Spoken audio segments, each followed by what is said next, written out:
লেবুর ডজন 280, 240, আবার 200 টাকা আছে, 160 টাকা আছে, 150 টাকা আছে। বড় লেবু যেটি এটির দাম একটু বেশি। প্রথম দাম বেশি, প্রথম মানুষের চাহিদা বেশি, এরপর আমরা কমে দেবো। রমজান মাস সিয়াম সাধনার মাস। পুরো মাস জুড়েই বিশ্বের সকল ধর্মপ্রাণ মুসলমানেরা রোজা রাখেন মহান আল্লাহ তাআলার সন্তুষ্টির উদ্দেশ্যে। এই প্রভাব পড়ে নিত্যপণ্যের বাজারেও। অন্য সকল দেশে রমজানের এই মাসে নিত্যপণ্যের দাম কমলেও বাংলাদেশে ঘটে সম্পূর্ণ ভিন্ন ঘটনা। কারণ এত দাম দিয়ে কিভাবে খাওয়া, এটা খাওয়া যাইবো? সম্ভব না তো। আমরা জানি রমজানের জিনিসপত্রের দাম একটু সহনীয় হওয়া উচিত, কিন্তু উল্টো উপরের দিকে যাচ্ছে। এটা সবসময় আমাদের ট্রেন্ড এরকম। এই ট্রেন্ড থেকে আমরা বের হয়ে আসতে চাই। রোজার প্রথম দিনেই বাজারে গিয়ে দেখা যায় লেবু এবং বেগুনের মূল্যের চরম ঊর্ধ্বগতি। এ খালি লেবু বিক্রি হচ্ছে 100 থেকে 120 টাকা।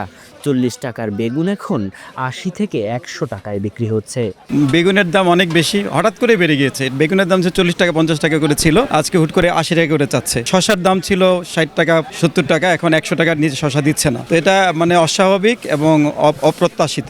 মানে যেটা আগে আমরা 40 টাকা 50 টাকা হালি বিক্রি করতাম, ওইটা এখন বিক্রি করা লাগতেছে আপনার 100 টাকা 120 টাকা। আমাদের একটা লেবু কিনা পড়ে আপনার 25 টাকা 24 টাকা এরকম পিস কিনা পড়ে, তারপর আমরা 100 টাকা হালি বিক্রি করি। লেবু দাম এখন আপনার দিন যাবে কমে যাবে, কিন্তু 2-1 দিন এরকম দাম বাড়তি থাকবে আর কি। Mortuza Tanvir, news desk, BD24 live.